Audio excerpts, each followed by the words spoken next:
Well, we are delighted to have you here Thank you. today. And I just want to start with a question I asked you when we were sitting there, which is, are you happy you went for it? I know people want to hear that it's grueling and terrible, and you know, there's a view by some that things are, you know, so difficult in the state of Illinois that it can't be a good job to be governor. But I have to tell you, I love the job, and it's for maybe a corny reason. But you know, the idea that you can wake up in the morning and know that you can have an enormously positive effect on people's lives every single day. I mean, that's an amazing thing to wake up to think about. And it isn't just about making everything positive for everybody in the state. It's also protecting people against the ills that are coming at them. We have emergencies in the state. I have the ability to address problems on a daily, hourly, you know, minute-by-minute basis. And I'll give you just one example. The measles outbreak that we're all aware of at the beginning of the year. This was a national crisis. We heard about state of emergency in the city of New York. And this is something that every state needed to jump on immediately. So I didn't realize, and I was only in office for a couple of weeks at that point, I did not realize that really that I had the ability to immediately tackle this problem. That I had a department, public health, I knew that, but I also had some amazing people who work at the Department of Public Health. We have an immunization program in the state, although I will point out my predecessor pulled us out of the federal program, so it cost all of you $24 million more than it should have. But we had to go attack this problem. And we had mobile units that were able to go into communities where people weren't immunized. We had a public education program and so on. These were all things I didn't need the legislature for. And they were all things that I could do nearly immediately as governor. I could, you know, get my Department of Public Health director, Dr. Ezike, who's amazing, on the phone, you know, work through the details of what are we going to do. And then she went at it. And so I just give you that as an example of you can solve problems, you know, on a daily basis in this job, and it's uplifting to have a job, you know, where you can do that. So I'm excited about the job, and I really have enjoyed every minute of it. Well, maybe not every minute, but. Well, using the power of the executive to do good is fantastic. So we all know the issues, and we're going to talk about some of them today, that Illinois faces. They're well documented, they're well understood. We have issues? We have issues, we'll get to those. But one thing that's so interesting is you are trying to change the narrative around our state. You are trying to get out the positives, build on the strengths. And what is so important about changing that narrative for our state of Illinois? So I want to be clear with everybody. I mean, I think we all recognize we have challenges in the state. What's terrible, though, is that we spent years where, you know, the leader of the state and allies were spending hundreds of millions of dollars to tell all of us how bad this state is. That we may never be able to get out of these problems. I mean, that was happening whether you were, you know, focused on it or not. That was, you know, pervading, I think, everybody. And I think if you polled people in this room, everybody can cite the things that they were saying that we can't solve in the state of Illinois. And I mean, if I really believed that, I would not have run for governor. Right. We are solving those problems. Are they easy? No. Did they take decades to turn into huge problems for us? Yes. Is it going to take real time to get us out of them? Yes. But, you know, so when you talk about changing the narrative, I think the narrative we need to change is that we can't solve these problems. That's the narrative that's been put in everybody's head. Somehow you just can't do it. The reality is they're hard. These are challenges. You know, I talk about 5 things from a fiscal perspective that we need to focus on in the state. Everybody on my staff can cite these 5 things because they hear about them every day, every week that we're in office from me. And that's, you know, pensions, property taxes, balancing the budget, paying down our bill backlog, and growing jobs in the state. Now, there are other things we could all cite that we need to do for sure, but just on the fiscal front and financial and economic front, those are 5 things that I have to spend every day, every week focused on, and we need to, work at solving those. But the narrative about Illinois is that we're a state on the rise, that we've had our challenges, that's for sure, that we were going in the wrong direction. But we are turning the ship in the right direction, and we are powering ourselves forward. And we have seen a lot of very positive things happening. And I'm not going to take credit for this. I'm just going to lay out for you one thing that you ought to feel good about the state of Illinois. We now, every region in the state of Illinois, we have 14 regions that report jobs to our Bureau of Labor Statistics, essentially in the state, IDES. And in every region of the state, we're growing jobs. That we now have the lowest unemployment rate ever recorded in the history of the state of Illinois at 3.9%. And again, whoever you want to give credit to for that, doesn't matter. Here's the thing. We all live in Illinois. Things are actually going the right direction.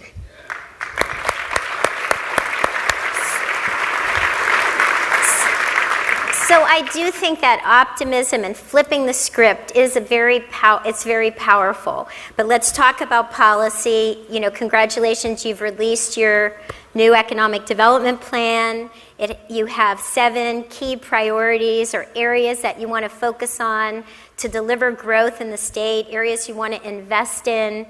Let's talk about some of those. And can you tell us what some of the most important drivers in your plan are?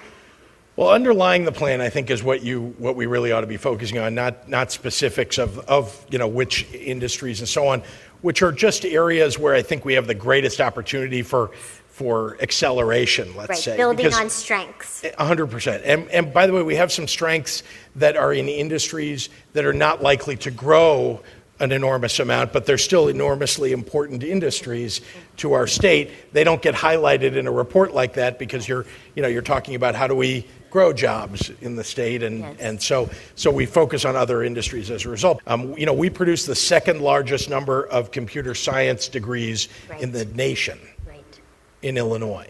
We're the 4th largest producer of data scientists in the nation.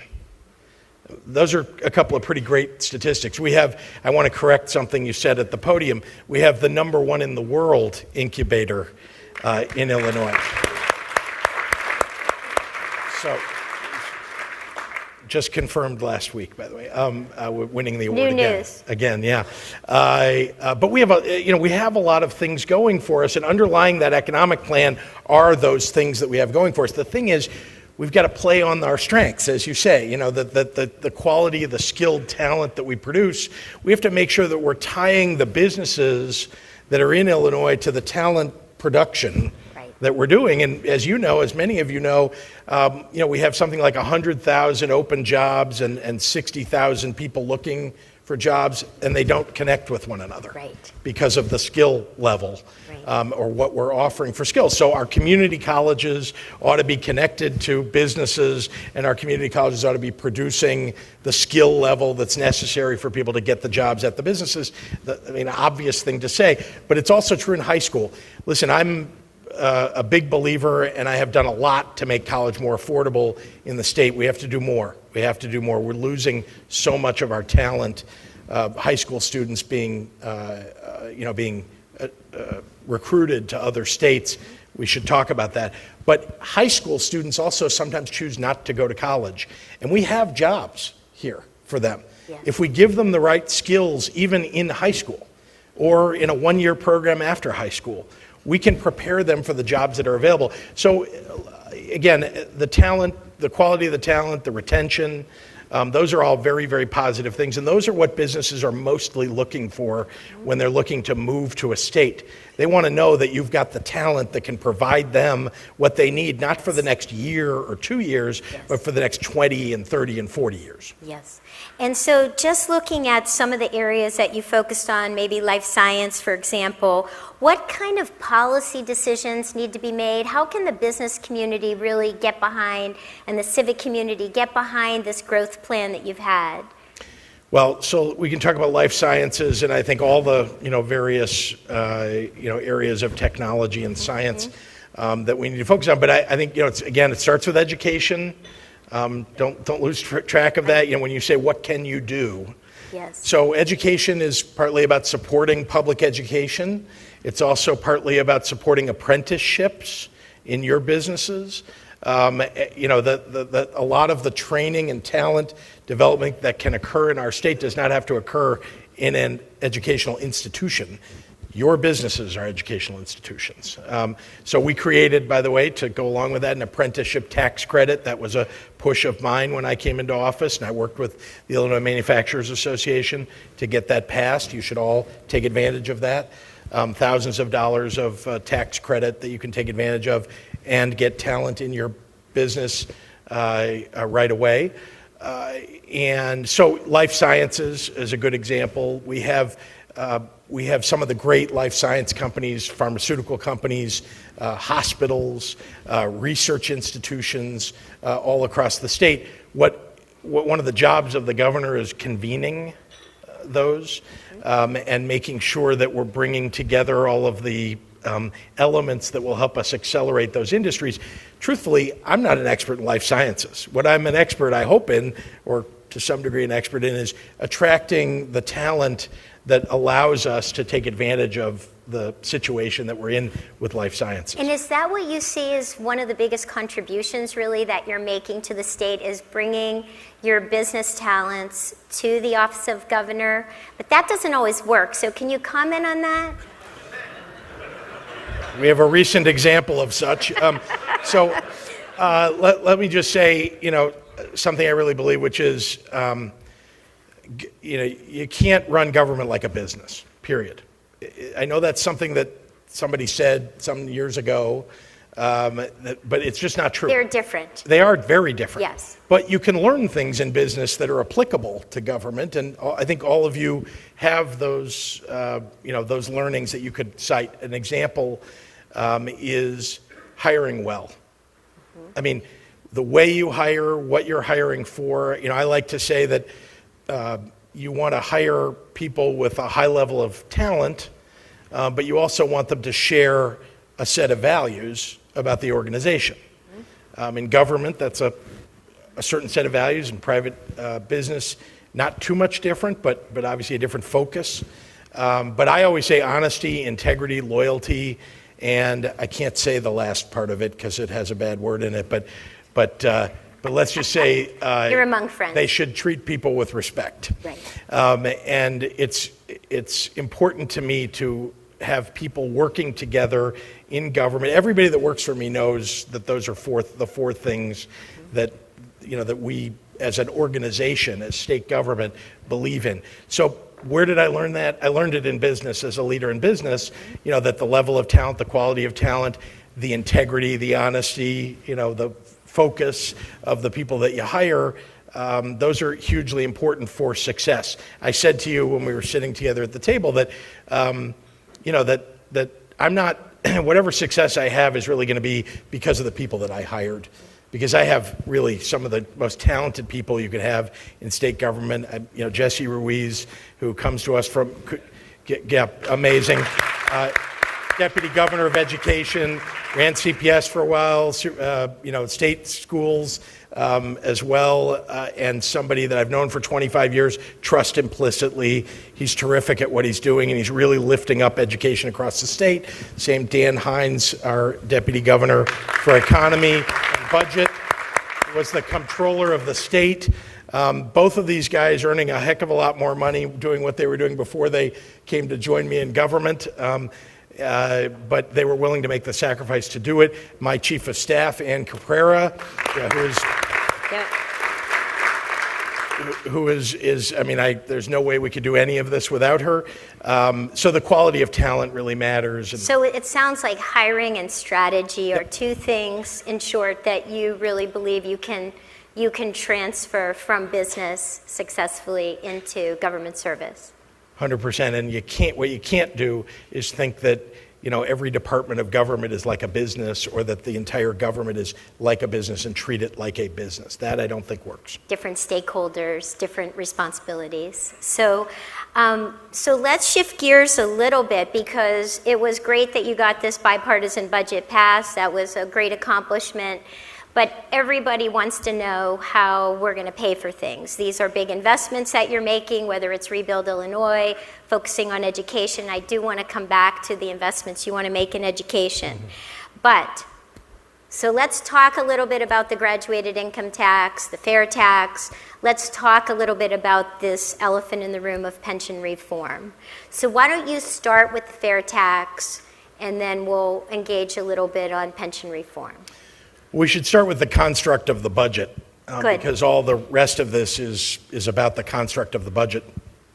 First of all, the budget hasn't been balanced for, I don't know, a couple of decades at least. You would talk to people in government, and they would privately tell you, people who are involved in creating the budget, even though we have a balanced budget requirement in our Constitution, what they would tell you is that, yeah, we made it look like it was balanced. I'll give you one example of that is that Governor Rauner included in I think every year that he was governor in the budget the sale of the James R. Thompson Center as revenue for the state of Illinois. So we could talk about whether that's real revenue or not, but let's just say I don't know who's in real estate in the room other than you. But I don't know how many times you've sold a property twice, or 3 times, or 4 times. You can't do that. It's illegal, I guess, unless you're fuzzy math, accounting. Yeah. Yes. So so it is, and so that's an example of what was in the budget that was supposedly balancing it each year, a projection that we would sell the Thompson Center, and then again and again. So we took all of those things out of the budget. To start with, because we wanted to know how big is the hole that everybody says is there, but nobody really talks about. How big is it? And it's a couple of $1 billion in what was a $39-40 billion budget. So then you're asking the question: how do you bridge the deficit, the structural deficit that exists? Yes. I like to say they're not, everybody says, well, you cut expenses, you can bring in revenue, you can do both. But there's a third thing that goes along with all of that, and that's growing the economy. Because the truth is, the best revenue you get in government is revenue that comes from all of you being hugely successful. And indeed, I believe that's part of my job as governor, to help make all of you successful and all of the people of the state of Illinois successful. Growth is fundamental, right? But you have to do these things, in together, and so the fair tax was simply one piece of all the things that we have to do. And I told you I talked about the 5 things. I hope you'll walk out knowing that I think about every day. But the idea that you can grow your businesses or do well. That families will do well in Illinois is in part dependent upon whether we can deal with property taxes. We have to bring property taxes down in our state. We have to address this problem. And even though you may not see it, or many people don't see it as directly related to the budget, it is. Because if it's holding down growth in the state, it affects whether we can afford to pay for the things we need in the state. Let me also point out to you that when I showed up, and I'm not somebody who thinks that, if we just throw money at problems, that will solve it. What I do believe, though, is that there's some basic level of services that government needs to provide, and I think we all believe that. We may have a different idea of what those services are or how much of them, but suffice to say, I showed up and I thought that because we had 2 years of no budget and ran $600 million deficit every month under my predecessor while we had no budget, I thought that government must be in pretty bad shape after all of that. I was right, and it's worse than you thought. The hollowing out of government really took place. And I don't think it was just those 2 years. I think it happened over a number of years. Mm-hmm. But witnessing that, I just want to say to all of you, it's not as if there's some huge bloat of people or assets being wasted exactly in state government. You may know that we had about 85,000 employees in state government about 20 years ago. Today we have 60,000 employees in state government. We have the lowest number of state employees per capita of any state in the United States. Does that surprise you? And so I'm not suggesting that we need to build it back up. I'm just suggesting to you, people who think that, well, we could just lop off a whole bunch of people working in government and that will solve a problem, it actually would create a problem. So where can you find savings? You can find them within the agencies. Are there overlaps? When I came in, I asked the question, how many, between different departments, how many programs are really the same, addressing the same problem in two different grant opportunities where we're really doubling up on what we, something we don't need to double up on. And we've found a number of those things across state government. So you've got to deal with expenses. You asked, how do we deal with the budget? You got to deal with it, by cutting expenses, and we have our deputy governor issued a letter on my behalf to our agencies saying we need to prepare for the idea, what would a budget for your agency look like if you had to cut 6.5% from your agency? So they're all preparing that budget. Now that doesn't mean that's where we're going to end up, but it does mean we're going to know what we could go after if we needed to. So when you put all that together, you still can't get to the $2 billion.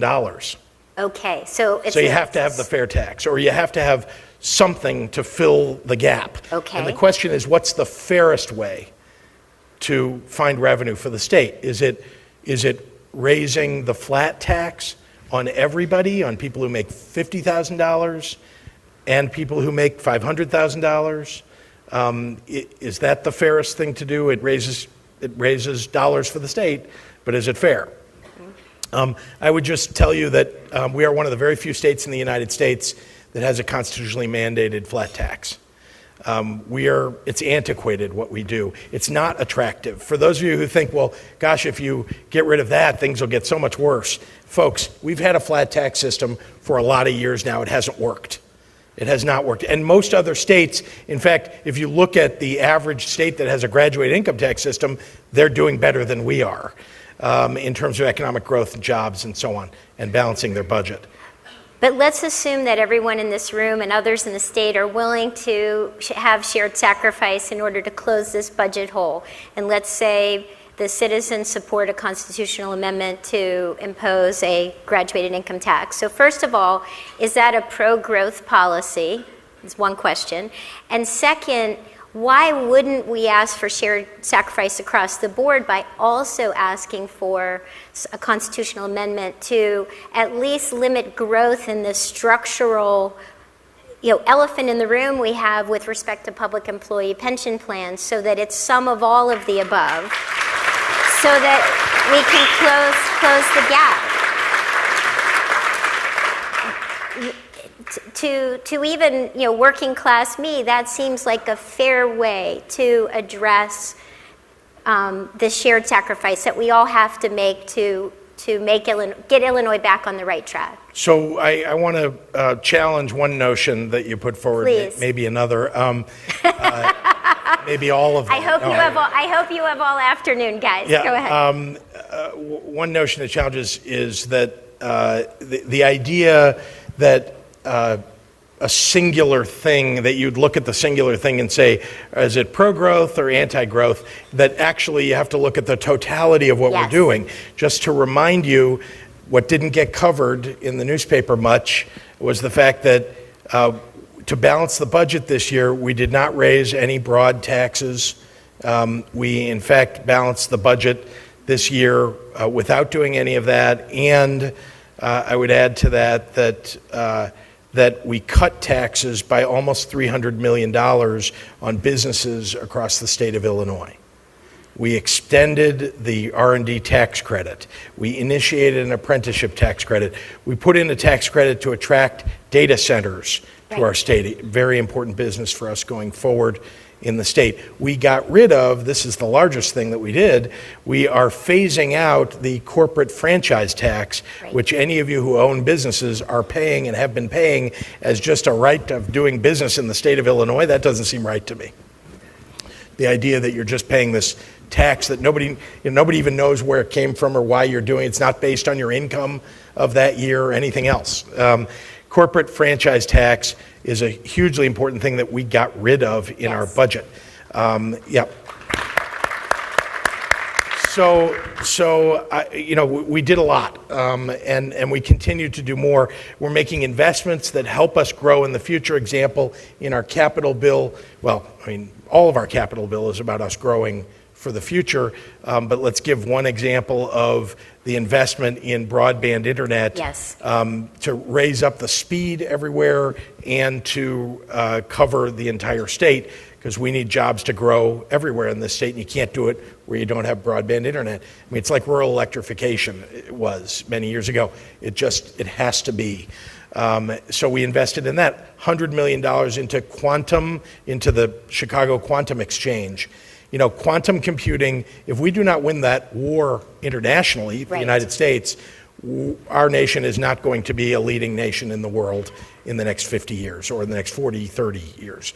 And there is going to be a locus of quantum computing in the nation. Is it going to be Silicon Valley? Is it going to be New York? Is it going to be in some other state? Or is it going to be in Chicago, where we have really some of the leading quantum computing scientists and experts in the world, and we can continue to do that. University of Chicago, University of Illinois, working together on that with our national laboratories and so on. But the state is a partner in that. So I give you those examples of pro-growth policies that we're pursuing. And remember, we want families to do well in the state. We want businesses to do well in the state. In fact, those go together in many ways. If you're creating jobs, if wages are rising, if you're doing well, families are doing well, we need to encourage that. Okay, so our pension problem in the state is enormous. There's just no doubt about it. And it took us in this state, like 30 or 40 years. Some people say it's, 70 or 80 years, but it's 30 or 40 years to get into the situation that we're in, where we have roughly $134 billion of net pension liability in our state pension systems. Now, that's an aggregated number. It's what we're, essentially, part of what we're owing for many years to come for people who will retire. You ask about dealing with that problem with a pension amendment to the Constitution. What I would shared with a graduated tax. So it's, again, a shared contribution toward fiscal stability and encouraging others, a pro-growth agenda, encouraging others, for example, to move to Illinois. Indeed, I know you want to pair these things. They have to be voted on separately. You have to get them both on the ballot. And you have to do that by getting 60% of the House of Representatives to vote for it, and 60% of the Senate to vote for it, and then 60% of the voters to vote for it. So I'd make a couple of points about this. First, what you're talking about and what everybody is really talking about is there's a 3% COLA, cost of living adjustment, on pensions for the state of Illinois, 3%. And everybody knows that our inflation rate is lower than 3%. So what would this pension amendment do? It would essentially take it from 3% to whatever the inflation rate is for that year. Reduce the rate of growth. Exactly. And it would, and today, or at least recently, I haven't looked at it today, but recently our inflation rate has been 1.7%. So I just want to remind you that tamed inflation, and the result of that is that 3% sounds exorbitant. At the time it was put in, didn't seem exorbitant. Okay. So if you change the law now, if you change the Constitution, what would you do? Well, for next year, hopefully inflation will stay tame. You would essentially save 1.3%, essentially, in the cost of living adjustment. That does not solve a $134 billion problem. It just doesn't. Is it a possible piece of it? Relatively, it's one of many things that you need to do. Sure, you might argue that. I would tell you that if you could get it through the House, And if you could get it through the Senate, and if you could get it on the ballot, therefore, and get 60% of the people to vote for it, which, by the way, the polls don't show you could get, but if you could do all of those things, you will then face the U.S. Constitution's Contracts Clause, which essentially says that a contract was entered into with people who took a job for the state, and it can't be abrogated even by a constitutional amendment to the Illinois Constitution. So if you could get it through all of those things and then you'd face that, maybe you could get it through that. Now, take all of that and go back to the beginning and ask yourself, if you were a legislator who took a chance on pension reform in 2013 and had the Supreme Court knock it down, you can answer this for yourself, but you can imagine there are lots of people who would say, I took a big chance and I voted for this thing that I'm no doubt going to suffer at the polls from, and then it didn't work. So we're facing all of that politically, just pointing out to you that it is not something, it sounds great, if you could just snap your fingers to do it, and then there's the 1.3%. Oh, I forgot to mention, what if inflation goes to 4%? So I would say there are a lot of other ways to address pensions, and I am going after each and every one that I can go after. Here's an example of something that we did just this last year, and something that or I should say in the spring, and something that we did just a few days ago. In the spring, we expanded a program to buy out, a voluntary program to buy out retirees when they're retiring at 60% of what their pensions would be. People are choosing to take the money up front. It's saving the state money. In fact, a study was done of what the savings would be, and it's billions and billions, potentially $25 billion of savings, because people are, by the way, people are choosing it. Almost 20% of people who are retiring are choosing that buyout. That is good for the taxpayers and good for the people who are choosing it, who get the money up front and get to do whatever they want with that without having to wait. That's one thing. Just last week was the end of veto session. There were a lot of things in 3 days that that everybody was trying to accomplish.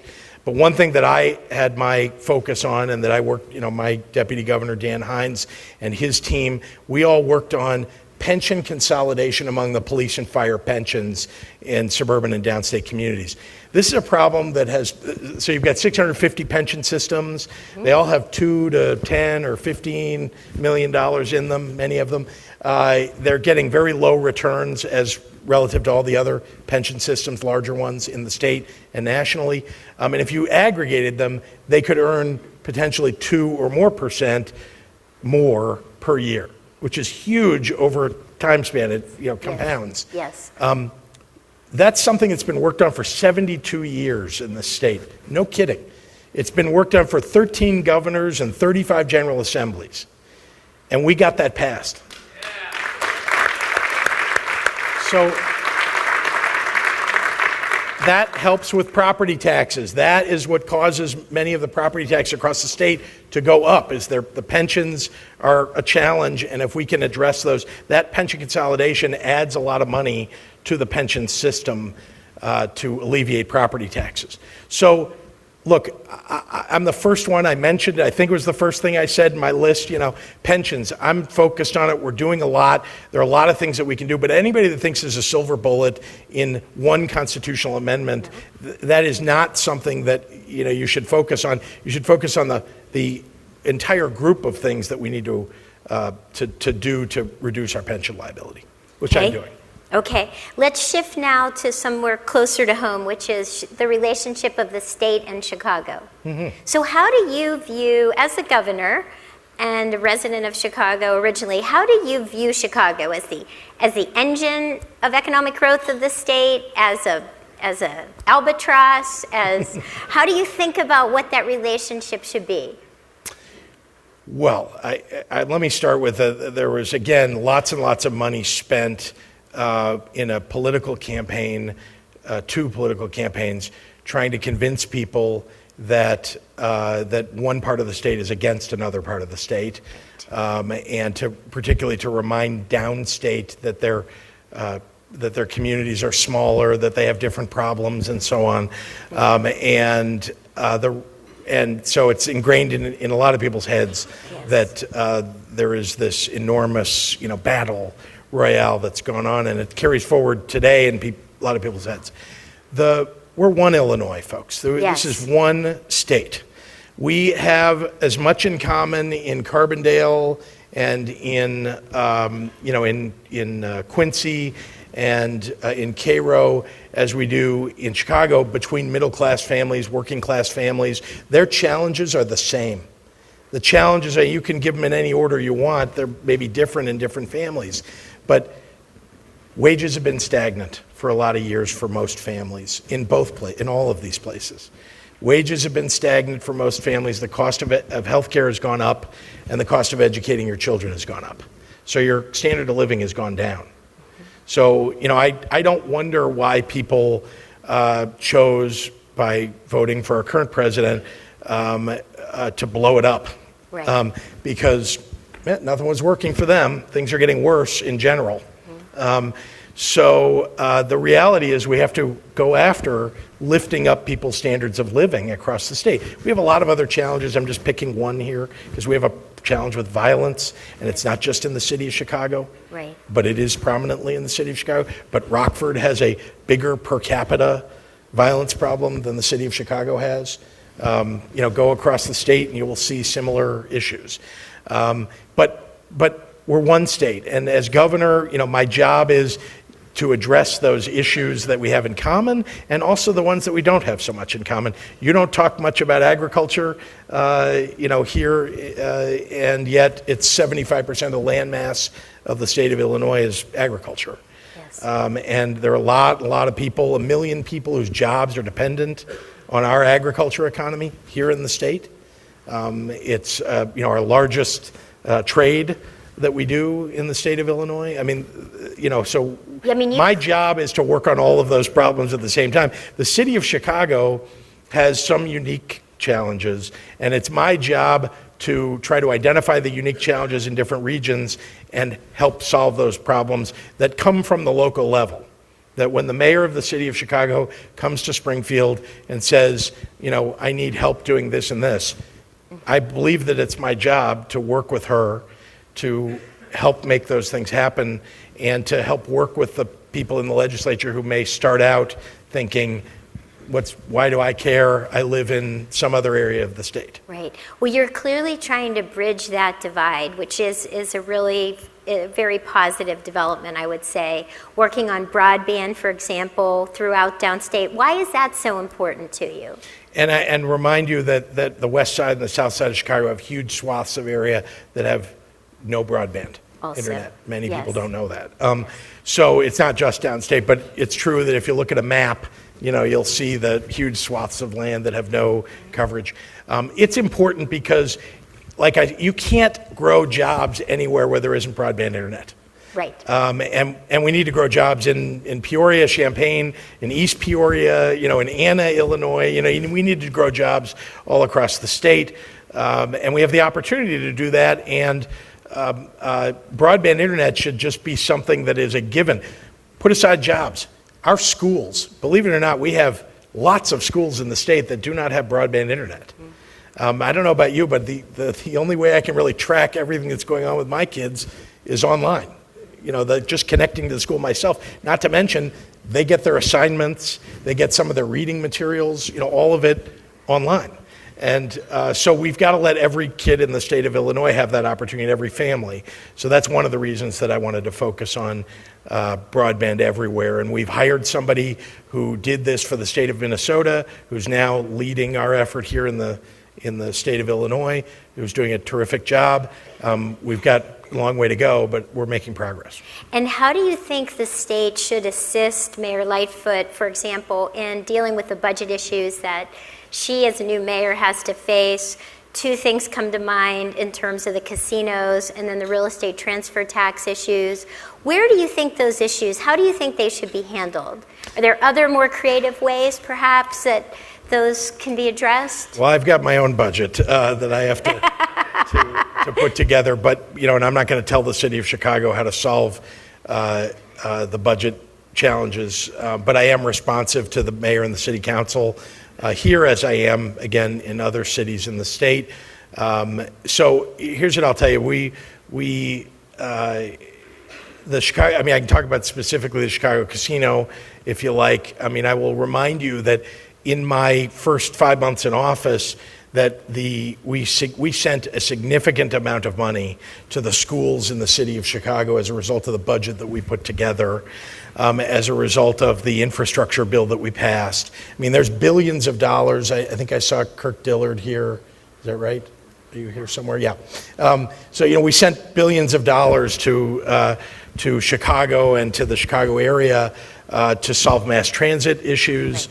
And so on. So we are, the state. We are responsible for the city of Chicago, like we are for Quincy, Illinois. So my focus is, is being responsive, but also proactive. So with regard to the casino, it was part of the bill that we passed and signed back in the spring.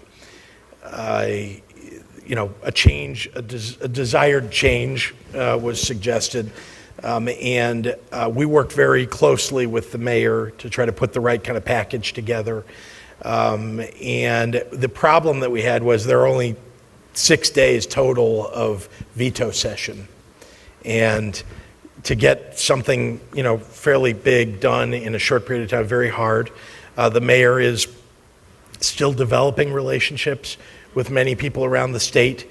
Right. And that's something that will help. She's very good at working on both sides of the aisle, I think. So I believe we'll be able to tackle that in the spring session. Great, thank you. So we talked about people leaving the state, and we talked about education. There's one thing I do want to focus on before we close, and I have some good personal questions for you at the end. Uh-oh. But it's really, so people leaving the state, whether for tax reasons or this issue of education and higher education. It's one of the things that you noted very significantly is that Illinois has started to lose almost 50% of its high school graduates going to college to outside the state. And your budget contains very significant increases for the state university system, for tuition assistance for Illinois graduates who want to stay in the state as a pipeline for creating this talent economy and also for keeping people in Illinois. Can you touch on that and what impact, where did that all come from? What impact do you expect that to have on the state's economy going forward? Well, every economist that studies this would tell you the best investment you can make for a state's future is education. Period, end of sentence. And how you define what those education investments are is up to a state. For me, I started out for the last 20 plus years, I've been very involved in early childhood education. Exactly. So I believe strongly that this starts not in kindergarten or not in high school or not college, but when they're born. And we've got to make sure that we're not leaving anybody out. So that's something that we are accomplishing. We had the largest investment in early childhood education in our budget. I'm very proud of that, and we're expanding. We expanded child care assistance, another big, important thing that we need to bring back in the state. It was significantly diminished under my predecessor. It means that people can't go to work if they don't have child care. It also means that that we have other challenges that we reach if we don't have quality child care. So it starts there, but the investments that we make in K-12 education from the state level, I want to remind all of you that if you're concerned about property taxes, this is a fact you should know. Illinois is 50 out of 50 states. We're 50th out of 50 states in funding for K-12 education, state funding. So how do we make up for it? Because we still have some pretty good schools around the state. So how do we make up for it? It's all property taxes. Exactly. In other states, they've seen that problem and dealt with it.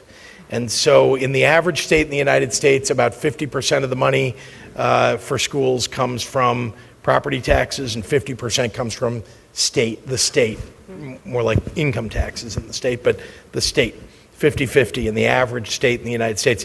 Illinois is 60, 70%, a little bit comes from the federal government. So, 67 to 70% from local property taxes and only 24% from the state. We have to change that. And if we do change that, we will be able to lower property taxes around the state. We dealt with pensions, or we're dealing with with police and fire pensions is one piece of that. Infrastructure is another thing you pay for in your local property taxes. We're dealing with that too. There's significant dollars going in to local governments as a result of the capital bill that we passed. And if we deal with school funding properly, we'll be able to lower property taxes. So, that is a major issue that, we can solve. But again, these things they take a lot of, piecework. Yes. You've got to put together. And when you look at the university system, Yep. What would you consider success if maybe 49% of the students are now matriculating outside of Illinois? What is your goal as you've revamped and significantly increased investment in the system itself as well as tuition aid? So one of the biggest investments that we made also, and I pledged this during my campaign and I'm following through on it, is our MAP grants, our monetary assistance Yes. program, our scholarships in the state. We need to significantly improve that program. We are not funding that properly. We weren't funding our universities properly, and the result was faculty were getting up and leaving Yes. our state. It's very easy to pick off faculty in our state before this year because there was a lot of uncertainty, no budget for a couple of years. You didn't know if the universities were going to get funded. You didn't know, at the universities, they were telling people, I'm not sure we can continue your program. Right. And then students, there was a mass, exodus, out-migration of students. Again, a result of not knowing whether you could get your MAP grant. So if the University of Alabama comes and makes you an offer and tells you, and what they say to you, by the way, I should point out there are, I think, 90 schools now that have set up shop in our state Yes. to take all of our best students. And their best pitch over the last number of years has been, look at the instability. You don't know if you're going to get a scholarship from the state because you don't know if there's going to be a state budget. And oh, by the way, there's been an exodus of faculty and some of the best faculty. So this is how you ruin a state, is let all of your students and your faculty leave. So what are we doing? We're funding schools properly, we're getting our universities in order, and we're funding MAP grants, and I increased MAP grant funding by 12.5%. I want it to get to 50% by the time I'm done with 4 years. And so that, that is changing the trajectory. We had Jesse had to leave, but I was going to look at him for confirmation. I think we had our first year of not just holding pattern on the number of enrollment in our schools, but an increase in enrollment. And that's partly because people knew they were going to be able to afford to go. We need to make that really clear to people. We need to make sure we keep our faculty, and that's how we're going to build back our university's prowess. Thanks for watching, and if you haven't already, please consider subscribing to our channel. And while you're at it, please leave us a comment. Thank you for watching.